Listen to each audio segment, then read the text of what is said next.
भगवत गीता का जो 15th chapter है, हम उस चैप्टर का अध्ययन करेंगे। जैसा मैंने आपको बताया कि पुरुषोत्तम मास है, और पुरुषोत्तम मास में इस अध्याय का अध्ययन करना बहुत ही ऑस्पिशियस माना जाता है। और सिर्फ पुरुषोत्तम मास में ही नहीं, इसके बाद भी कभी भी आप इस अध्याय का अध्ययन, इसका पाठ रेगुलर कर सकते हैं। पूरी की पूरी भगवत गीता में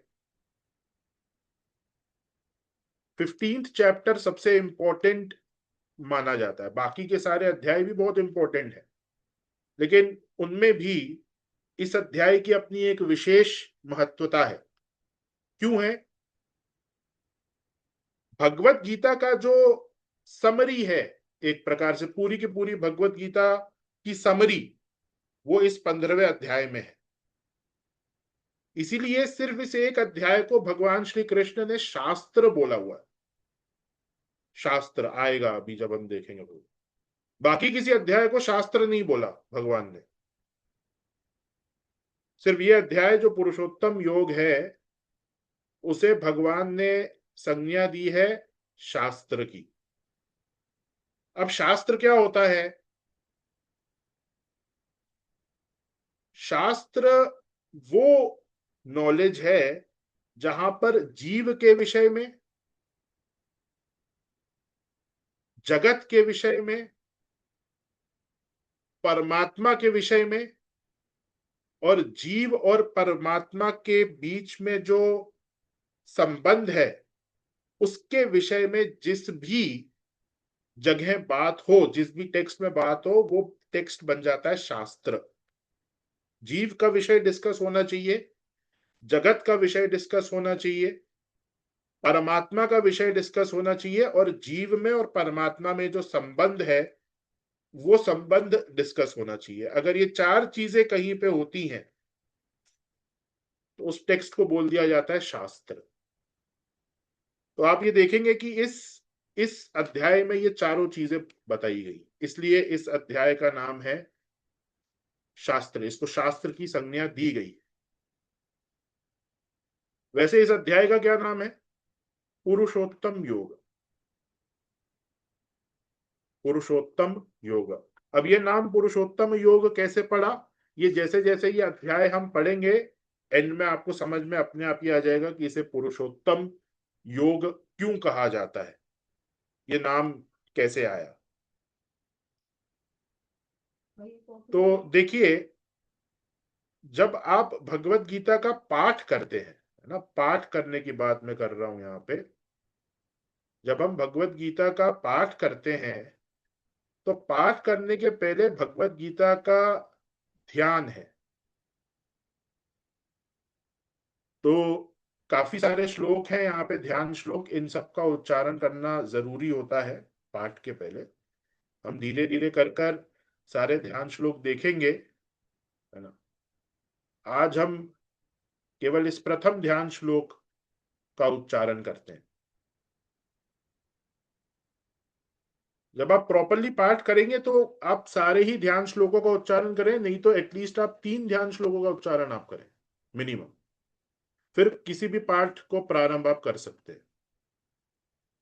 पार्थाय प्रतिबोधिताम, पार्थाय प्रतिबोधितां भगवता नारायणेन स्वयं, पार्थाय प्रतिबोधितां भगवता नारायणेन स्वयं, व्यासेन ग्रथितां पुराण मुनिना मध्ये महाभारतम, व्यासेन ग्रथितां पुराण मुनिना मध्ये महाभारतम, अद्वैतामृतवर्षिणीं भगवतीम्, अद्वैतामृतवर्षिणीं भगवतीम् अष्टादशाध्यायिनीम्, अद्वैतामृतवर्षिणीं भगवतीम् अष्टादशाध्यायिनीम् अम्ब त्वामनुसन्दधामि, अम्ब त्वामनुसन्दधामि भगवद्गीते भवद्वेषिणीम्। अम्ब त्वामनुसंदधामि भगवद्गीते भवद्वेषिणी। ये प्रथम ध्यान श्लोक है। पार्थाय प्रतिबोधितां भगवता नारायणेन स्वयं व्यासेन ग्रथितां पुराणमुनिना मध्ये महाभारतम् अद्वैतामृतवर्षिणीं भगवतीम् अष्टादशाध्यायिनीम् अम्ब त्वामनुसन्दधामि भगवद्गीते भवद्वेषिणीम्।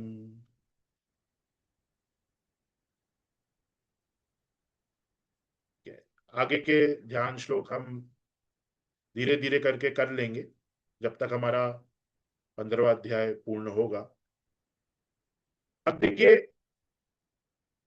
पहले के अध्यायों का भी अगर हम सारांश देखें तो उसमें बहुत समय लग जाएगा, इसलिए हम डायरेक्टली 15वें अध्याय से ही समझना प्रारंभ करते हैं।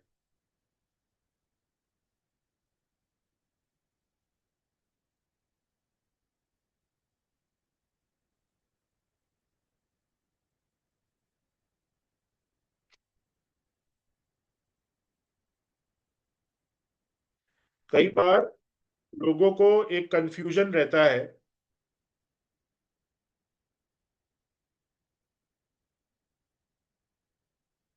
कि भगवत गीता जो है वो, क्योंकि भगवान श्री कृष्ण ने ये भगवत गीता बोली है अर्जुन को, और बहुत जगहों पे आप देखेंगे भगवत गीता में आता है कि भगवान श्री कृष्ण ये कहते हैं कि तुम मेरी शरण ले लो। तो लोगों को ऐसा लगता है कि सिर्फ भगवान श्री कृष्ण के विषय में ही वो बात हो रही है, परंतु ऐसा नहीं है। यहां पर भगवत गीता भगवान श्री कृष्ण ने वासुदेव कृष्ण बनकर नहीं बोली है। जो उनका परम ईश्वर तत्व है, उस तत्व में जाकर ये भगवत गीता बोली गई है। इसीलिए आप कहीं पे भी देखिएगा तो श्री कृष्ण उवाचा कहीं नहीं है, श्री भगवान उवाचा।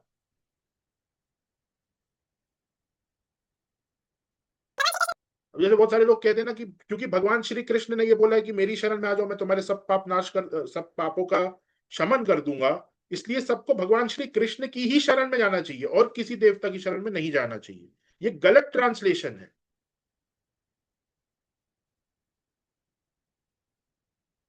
ये गलत चीज बोली जा रही है। हाँ, भगवान श्री कृष्ण भी स्वयं वही ईश्वर है, वही ब्रह्म है, पर ऐसे ही भगवान श्री गणेश भी हैं, ऐसे ही भगवान श्री राम भी हैं, ऐसे ही भगवान श्री शंकर भी हैं। और यहां पर भगवान श्री कृष्ण भगवान उस तत्व के फॉर्म से सारी नॉलेज दे रहे हैं, इसलिए श्री भगवान उवाचा है।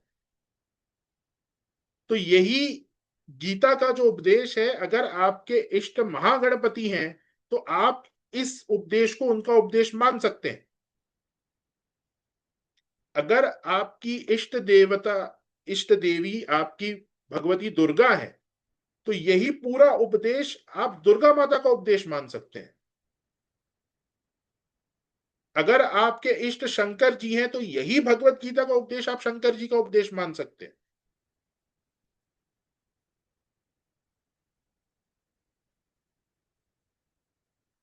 तो इन सब विषयों में आप मत पढ़िएगा कि ये तो सिर्फ भगवान श्री कृष्ण के जो फॉलोअर्स हैं वही भगवत गीता के उपदेश को माने, नहीं।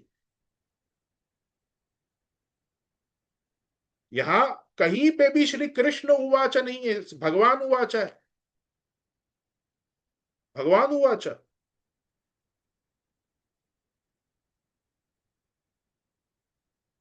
तो जो भी आपके इष्ट हैं उनका उपदेश ये भगवत गीता समझ सकते हैं।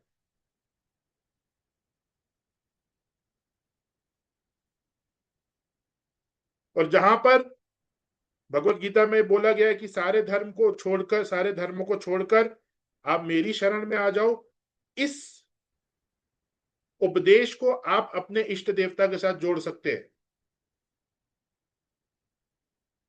अगर आप माता के भक्त हैं, आप दुर्गा जी के फॉलोअर हैं, तो आप ये समझ सकते हैं कि दुर्गा जी ये चीज बोल रही है कि सारे धर्मों को छोड़कर मेरी शरण में आ जाओ।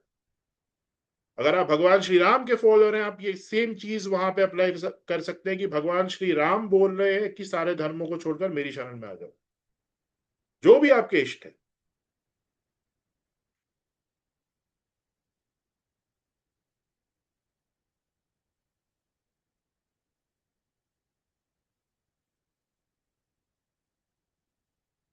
हम प्रारंभ करते हैं। ओम श्री परमात्मने नमः। अथ पंचदशोऽध्यायः पुरुषोत्तमयोगः।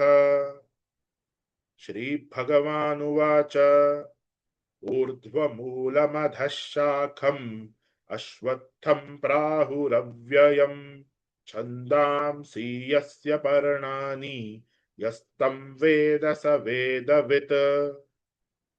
श्रीभगवानुवाच ऊर्ध्वमूलमधः शाखम् अश्वत्थं प्राहुरव्ययम् छन्दांसि यस्य पर्णानि यस्तं वेद स वेदवित्। सामान्य इसका जो अनुवाद है वो एक बार मैं आपको पढ़ के सुना रहा हूं, फिर उसके बाद इसके डिटेल मीनिंग पे हम जाए। श्री भगवान उवाच, भगवान ने कहा, ऊर्ध्व मूल और अध शाखा वाला अश्वत्थ संसार वृक्ष है, जिसके पर्ण छंद हैं अर्थात वेद हैं। ऐसे संसार वृक्ष को जो जानता है वह वेदवित् है।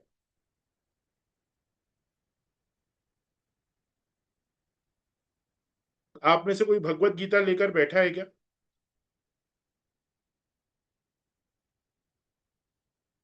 शशि जी, क्या आप उसमें अनुवाद क्या लिखा हुआ है इस श्लोक का, पढ़िए एक बार।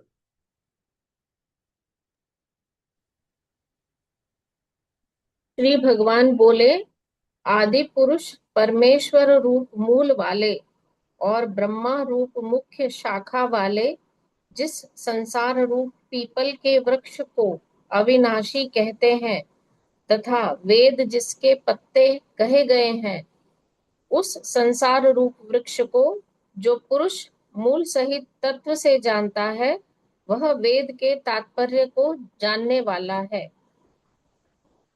ठीक।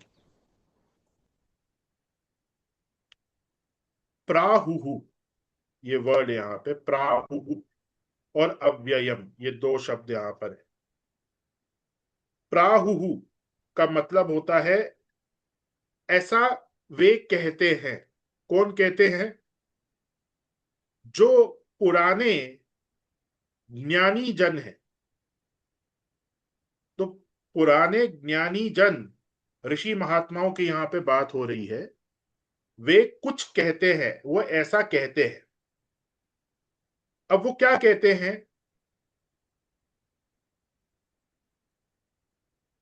वो ये कहते हैं कि ये जो संसार है, ये एक अश्वत्थ वृक्ष के समान है।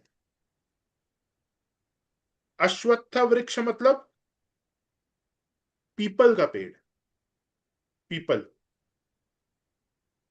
तो पुराने ऋषि महात्माओं ने, ऐसा भगवान श्री कृष्ण कह रहे हैं कि पुराने ऋषि महात्माओं ने ऐसा कहा है कि ये जो संसार है, ये एक अश्वत्थ वृक्ष के समान है।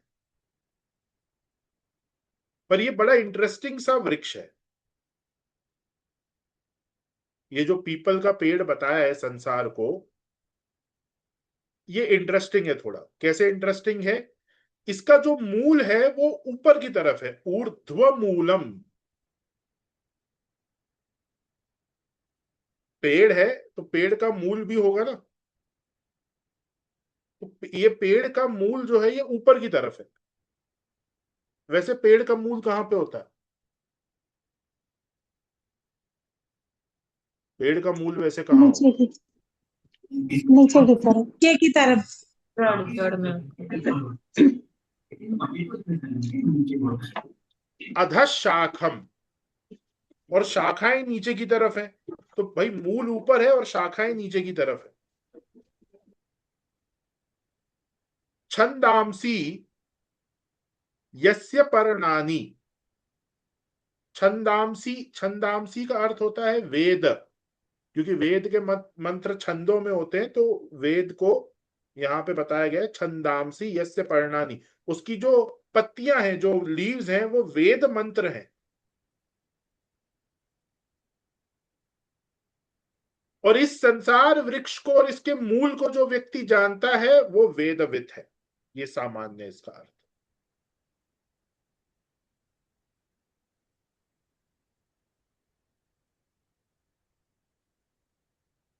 अब देखिए, जैसे आप लोगों ने बताया ना अभी कि भाई मूल जो है वो तो नीचे की तरफ होता है, यहां बताया गया कि ऊर्ध्व मूलम, मूल ऊपर की तरफ है। तो ऐसा नहीं कि इसकी जड़ें ऊपर की तरफ है, ऐसा कई लोगों ने ऐसा पेड़ बनाया हुआ है गीता के श्लोक को पढ़ के, जो थोड़े आर्टिस्ट टाइप के लोग होते हैं ना, उन्होंने ऐसा एक पेड़ बनाया जिसमें जो जड़ें हैं वो ऊपर की तरफ हैं। और पता नहीं, बड़ा अजीब सा वो पेड़ बना के बोला है कि ये पहले श्लोक में ये ऐसा कोई पेड़ बताया गया है। मूलम का अर्थ यहां पर है कारण, उसका कॉज।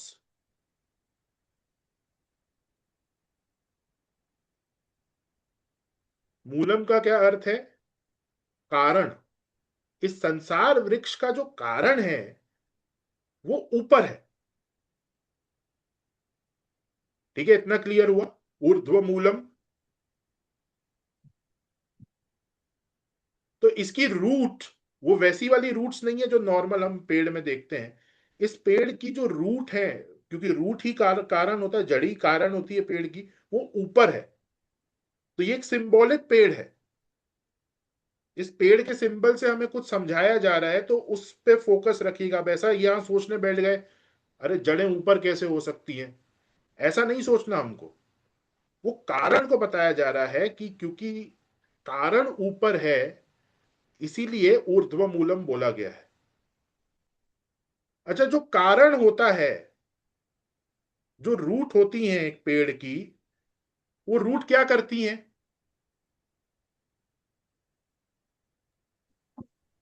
पेड़ का पोषण करती है। पोषण करती हैं। पेड़ का पोषण जो है वो जड़ों से होता है। जी अच्छा, पेड़ जो निकल के बाहर आता है वो भी जड़ों से ही आता है, जड़ों से ही आता है ना। जी बिना जड़ के पेड़ का एग्जिस्टेंस संभव नहीं है।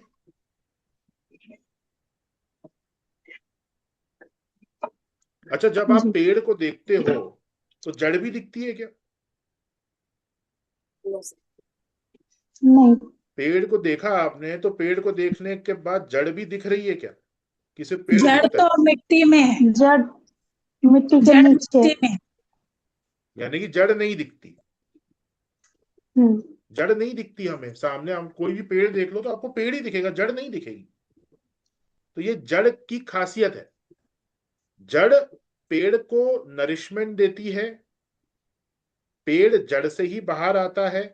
पेड़ का एग्जिस्टेंस जड़ के बिना संभव नहीं है। और जब आप पेड़ को देखोगे तो आपको सिर्फ पेड़ दिखेगा, जड़ नहीं दिखेगी।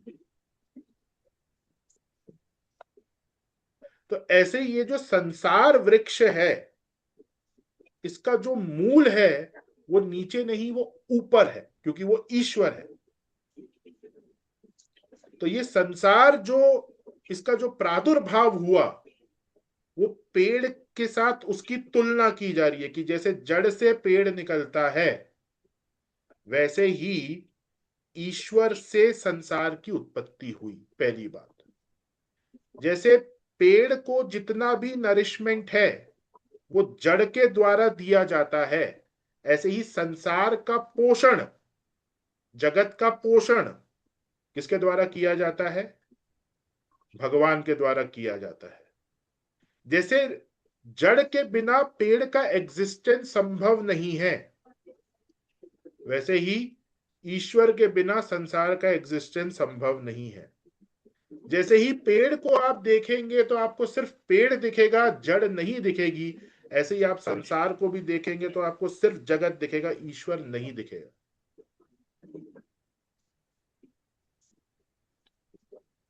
ऊर्ध्व मूलम, तो मूल जो है वो ऊपर है। ऊर्ध्व, यहां वर्ड यूज किया गया है ऊर्ध्व। तो ईश्वर के लिए वर्ड यहां पे क्यों यूज किया है ऊर्ध्व? ऊर्ध्व से क्या क्या अर्थ हम समझ पाते हैं? ऊर्ध्व, ऊर्ध्व का मतलब होता है ऊपर। ये तो सामान्य एक मीनिंग हो गया। संस्कृत में इसके और बहुत सारे मीनिंग है, एक एक करके हम यहाँ पे देखने का प्रयास करते हैं। ऊर्ध्वम का अर्थ होता है, क्योंकि कोई भी चीज अगर ऊपर होगी, वो आपसे दूर होगी, तो उसे समझ पाना मुश्किल होगा। ये पहला अर्थ है ऊर्ध्वम का। ऐसी कोई चीज जिसे समझ पाना मुश्किल हो उसे ऊर्ध्वम कहते हैं। जिसे सेंसेस के द्वारा समझा नहीं जा सकता उसे हम ऊर्ध्वम कहते हैं।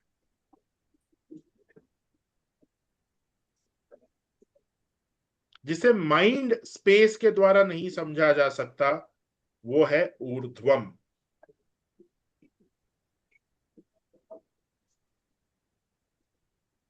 जब कोई चीज कारण स्वरूप में होती है, कॉज, तो भी वो ऊपर होती है, उसे कहा जाता है ऊर्ध्व। देखिए, जो कोई भी चीज अगर कारण है किसी चीज का तो वो ऊपर होगी, फिर उसके जो इफेक्ट है वो नीचे आते जाएंगे।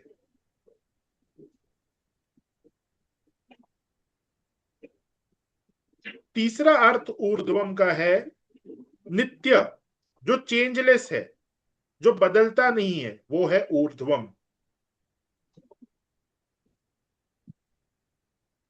जो पोषण करता है वो है ऊर्ध्वम। जो भी पोषण करेगा, जो भी आपको नरिश करेगा, वो हमेशा ऊपर होगा आपसे, इसलिए ऊर्ध्वम। जो शासन करता है, जो रूलर है, वो भी हमेशा ऊपर होगा, इसीलिए ऊर्ध्वम।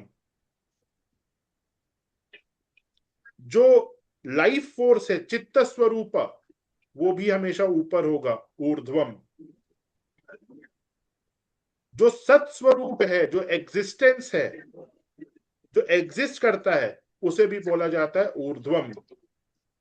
और जो सूक्ष्म है, सटल, जो भी चीज सटल होगी वो ऊपर होगी।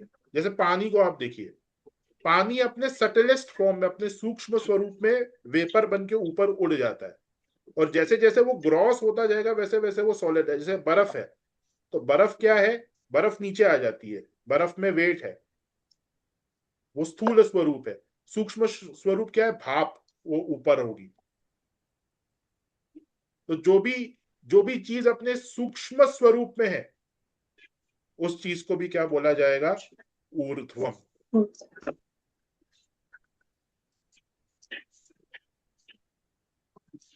तो इस संसार वृक्ष का जो मूल है, जो कॉज है, वो ऊर्ध्वम है। और उस ऊर्ध्वम को हम इतने सारे तरीकों से समझ सकते हैं। ऊर्ध्व मूलम अधः शाखम।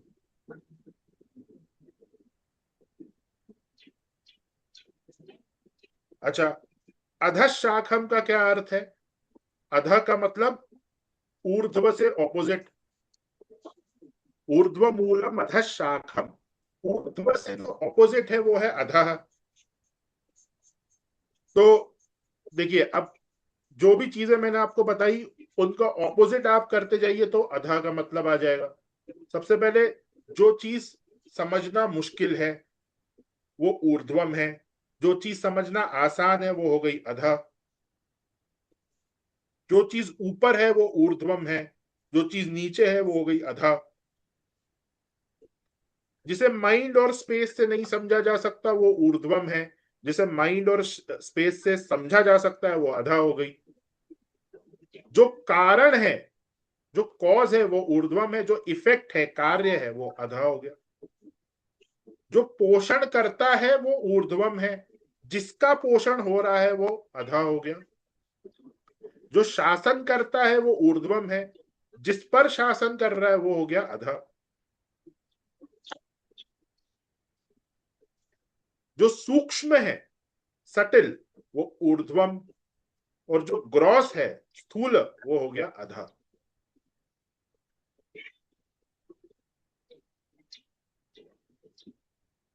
तो ऊर्ध्वमूलम अधशाखम, जो इस संसार वृक्ष का मूल है वो ऊर्ध्वम है, और जो शाखाएं हैं वो नीचे की तरफ है, अधः। छंदांसी यस्य पर्णानि, इस संसार वृक्ष की जो जो पत्ते हैं, अब वृक्ष में पत्ते होते हैं, वो पत्ते वेद मंत्र है। वो पत्ते क्या हैं? वेद मंत्र। अब ये वेद मंत्र से क्या यहाँ पे मीनिंग है? पहले आप देखिए कि वेद मंत्रों का सॉरी पत्तों का पर्पस क्या होता है पेड़ में, कोई बताना चाहेगा? पत्ते क्या करते हैं पेड़ में? खाना बनाते हैं। क्या बनाते हैं? खाना बनाते हैं। अच्छा, ठीक है। और सर किसी का कोई वेटिंग में है क्या सर? कोई स्टूडेंट का कॉल बार बार आ रहा है कि वो वेटिंग में है, क्लास ज्वाइन नहीं कर पा रहे। वेटिंग में जो है वो लेट आए हैं, सीधी सी बात है, तो वो वेटिंग में ही रहेंगे, सर वो बार बरगद बार का कॉल मुझे होता है ना एंट्री देखने के नहीं लिए सर। मिलेगी। सर बरगद का पेड़ जब देखते हैं एक इमेजिनेशन के लिए, वही होता है ना सर, इमेजिनेशन के लिए अगर हम देखेंगे, जैसे यहाँ पर बोला गया है वट वृक्ष, वट वृक्ष उसी नहीं को बोला गया अश्वत्थ, है यहाँ पे। नहीं यहाँ पर अश्वत्थ मतलब अश्वत्थम बरगद बोला नहीं है, गया है, पीपल है। लेकिन हाँ अश्वत्थम बोला गया है, लेकिन अगर हम इमेजिन करें तो वो जो वट वृक्ष है वो ऐसे ही है, जिसका नहीं, मतलब आप वट वो वृक्ष होता यहाँ पे है। इमेजिन नहीं कर सकते, क्योंकि भगवान ने यहाँ पे अश्वत्थ बोला है, उसके पीछे कारण है जो मैं बताऊंगा। यहाँ पीपल का पेड़ क्यों बोला गया है, उसके पीछे रीजन जी है। जी देखिए, कोई भी शब्द या कोई भी वाक्य ऐसे ही नहीं बोला गया है शास्त्रों में, उसके हर हर एक शब्द के पीछे कारण है।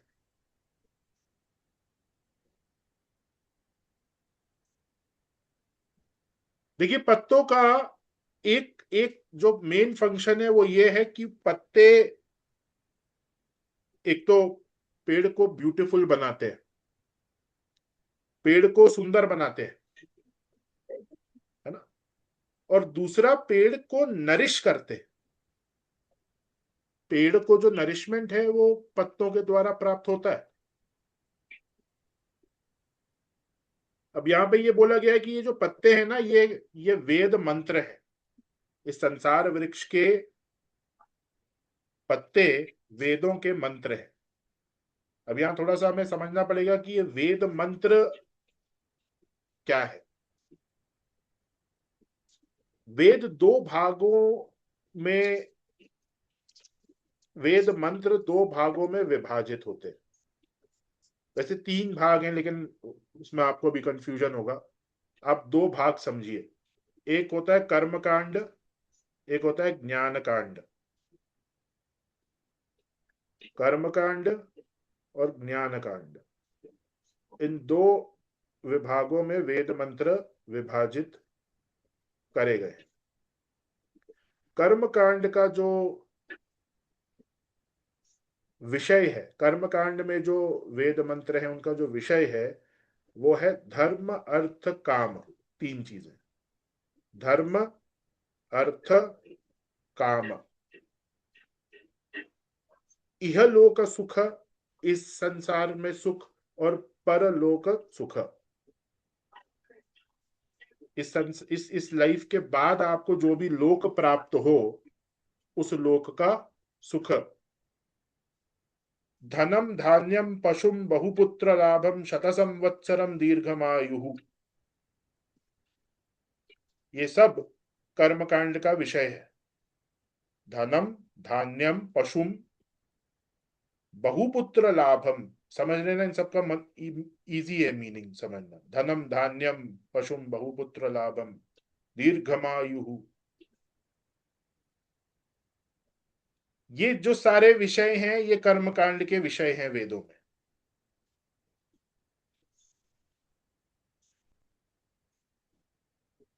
और ज्ञान कांड का एक ही विषय है, मुक्ति मोक्ष।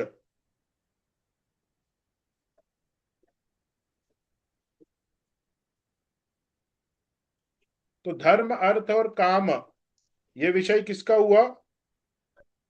कर्म कांड का। और ज्ञान कांड का विषय क्या हुआ? मुक्ति मोक्ष। यहां पर जो ये बताया गया है ना कि ये पत्ते, जो इस वृक्ष के पत्ते हैं, ये वेद मंत्र हैं। ये कौन से वेद मंत्र हैं? कर्म कांड वाले वेद मंत्रों को बताया गया है, ज्ञान कांड वालों को नहीं। कर्म कांड वाले वेद मंत्रों को यहां पर बताया गया है।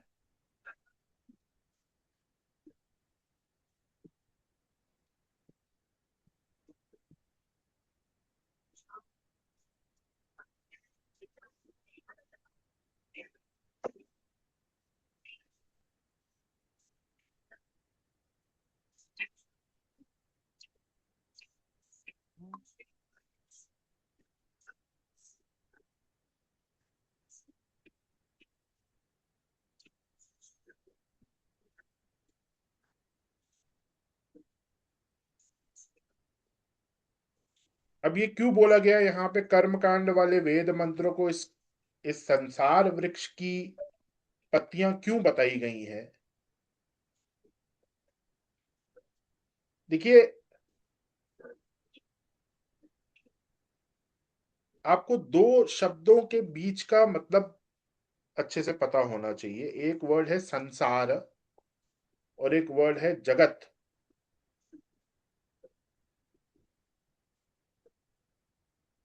एक वर्ड है संसार, एक वर्ड है जगत। जगत क्या होता है? जगत जो भगवान ने बनाया है, जो आप अपने आसपास देख रहे हैं, सब जगत है। और संसार क्या होता है? उस जगत में जो आप अपना जगत बना लेते हैं, उसे बोलते हैं संसार।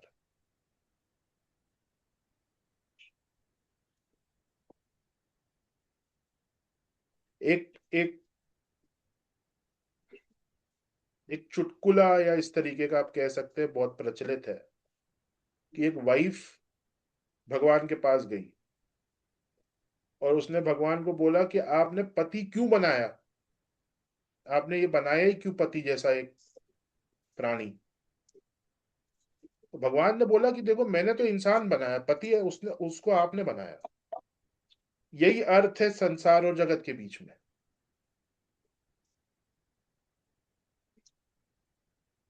आप एक नदी के किनारे गए, सामने पहाड़ है, एक तरफ जंगल है और एक साइड में आप खड़े हुए हो।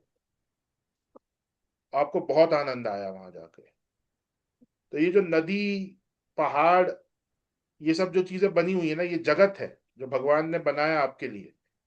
फिर आपने वहां सोचा कि अगर मैं इस जमीन को खरीद लूं और अपना घर यहाँ पे बना दूं तो कितना अच्छा होगा। ये संसार है।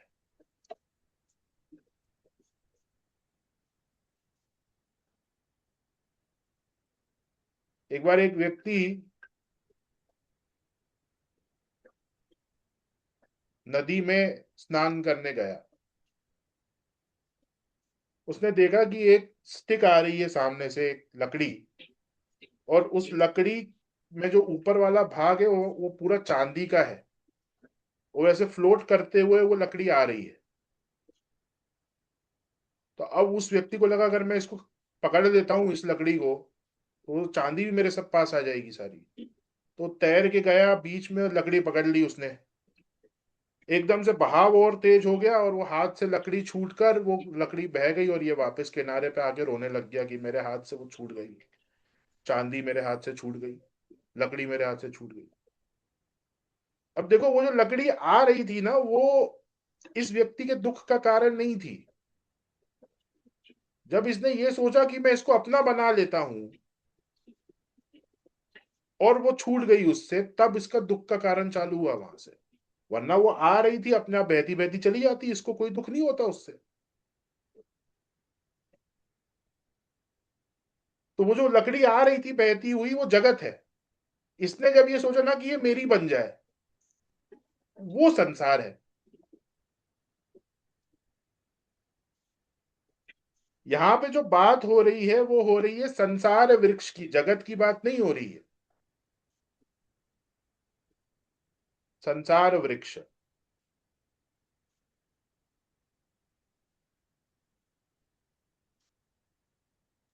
संसार की शुरुआत होती है मैं से, कि ये मेरा हो जाए, ये मुझे मिल जाए, वहां से संसार की शुरुआत हो जाती है।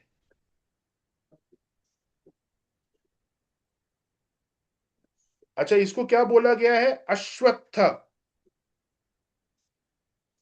अश्वत्थ, अश्वत्थ क्यों बोला गया है यहां पे? अश्वत्थ का अर्थ होता है जो कल, अर्थात अगले क्षण पहले जैसा नहीं रहता, वो है अश्वत्थ। जो अगले क्षण ही पहले जैसा नहीं रहता, उसे कहा जाता है अश्वत्थ। तो संसार का जो एकमात्र लॉ है वो है चेंज, बदलाव। इसलिए अश्वत्थ वृक्ष के साथ इसको डिनोट।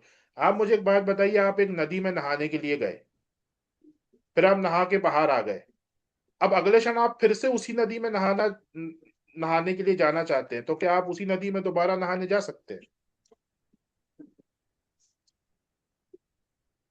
आप मान लीजिए कि आप एक नदी में गए नहाने के लिए, आपने नहा लिया, फिर आप वापस आ गए, थोड़ा कीचड़ कहीं से और लग गया, आपने सोचा फिर इसी नदी में जाके हम नहा लेते हैं, तो क्या आप उसी नदी में जाकर वापस से नहा सकते हैं?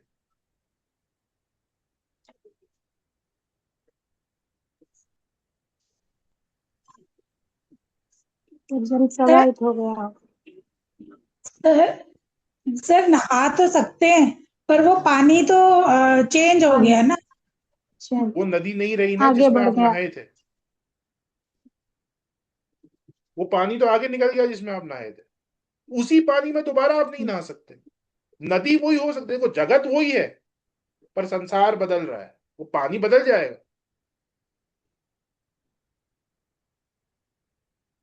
तो संसार का जो एकमात्र सिद्धांत है वो है अनित्यता और परिवर्तनशीलता। अनित्यता और परिवर्तनशीलता। आपका शरीर जो है वो संसार है, क्योंकि वो बदलता है। आप जब छोटे बच्चे थे 6 साल के, उस समय जिस शरीर में आप थे, आज उस शरीर में नहीं हो आप। शरीर बदल रहा है।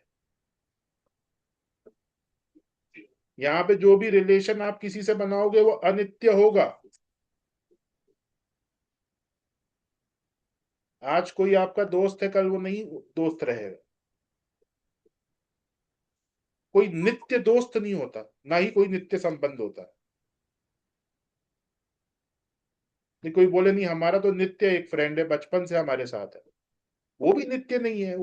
अगर वो मर जाता है, उसकी मृत्यु हो जाती है, रिलेशन खत्म, तो अनित्य हुआ वो।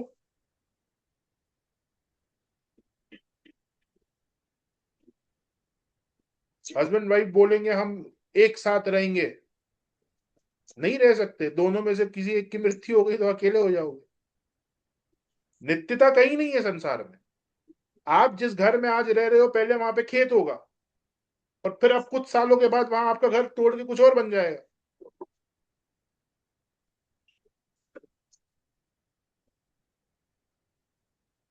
एक सेकंड, अभी के एक सेकंड में आपने जो कार्य किया है, वही सेम एक सेकंड दोबारा लाइफ में नहीं मिलेगा, सेम टू सेम। अच्छा, आज का दिन भी नहीं मिलेगा ना। आप देखो, आज का जो पंचांग है, वही सेम पंचांग दोबारा आपको लाइफ में मिल जाए, वो संभव नहीं है।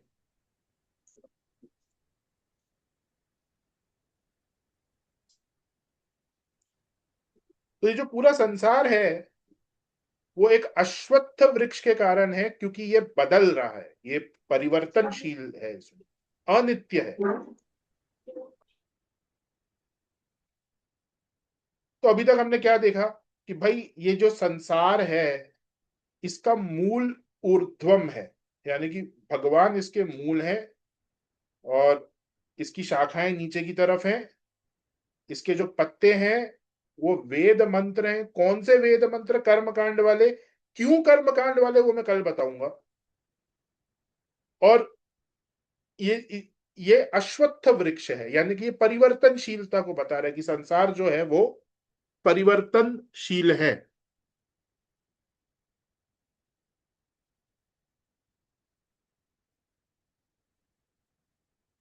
अब इस संसार वृक्ष को जो इसी फॉर्मेट में जान जाता है उसे बोला जाता है वेदवित।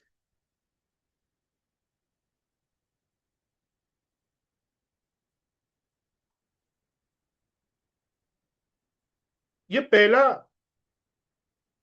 श्लोक है 15वें अध्याय का। अभी आपको बहुत सारी चीजें इसमें क्लियर नहीं हुई होंगी, वो आगे होंगी। पर अभी ये जो तुलना की गई है, बस आप इतना समझ लो कि क्यों, किस चीज को क्या बोला गया।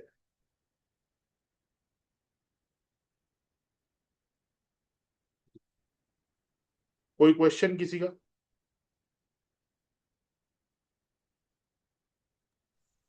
सर मुझे ये पूछना था, आपने बोला ना ये कारण है, कारण मतलब क्या हुआ? कॉज। जैसे घड़े का कारण क्या होता है? घड़े का कारण मिट्टी।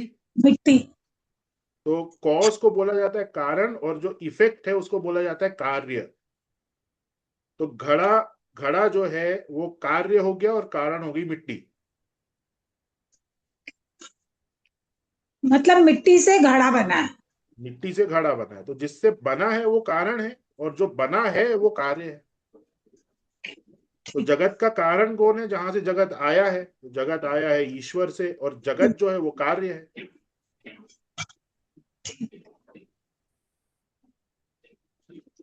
सर जो आपने पहले शास्त्र के बारे में बताया, 4 चीज बोले, जीव के विषय में, जगत के विषय में, जीव और परमात्मा के संबंध के विषय में, और एक क्या चीज बोले सर?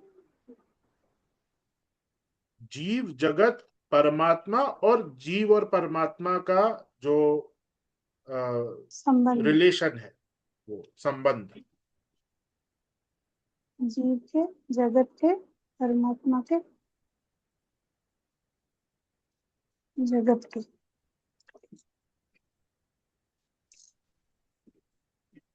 अच्छा, वृक्ष यहाँ पे क्यों बोला गया है? वृक्ष का अर्थ होता है वृक्षनाथ वृक्ष, जिसे काटा जा सके, वो वृक्ष है। तो भगवान यहाँ पे आगे आएगा ये विषय कि संसार वृक्ष को काटा जा सकता है। इसका कारण नहीं ढूंढा जा सकता, क्योंकि कारण ऊर्ध्वम है। आप सेंसेस से नहीं समझ सकते कि इस वृक्ष का कारण क्या है। ये सारे विषय अभी आगे खोलेंगे, लेकिन इसे काटा जा सकता है।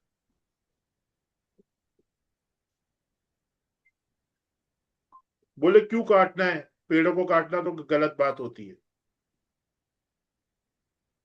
सही बात है, पेड़ों को काटना गलत बात होती है, लेकिन ये संसार वृक्ष को काटने के लिए इसीलिए बोला जा रहा है क्योंकि आपकी लाइफ में जितने भी दुख हैं उनका कारण ये संसार वृक्ष ही है।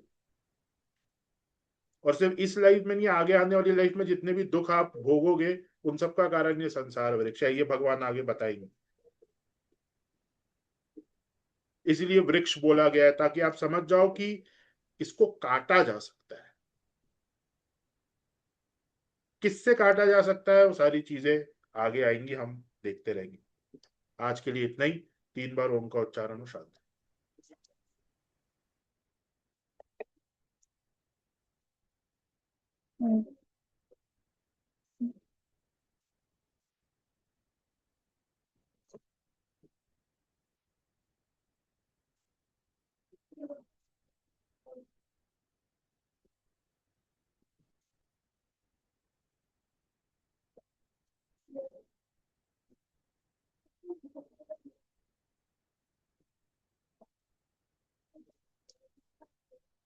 सभी को जय श्री कृष्ण। जय श्री कृष्ण सर। जय श्री कृष्ण जय सर। श्री कृष्ण सर।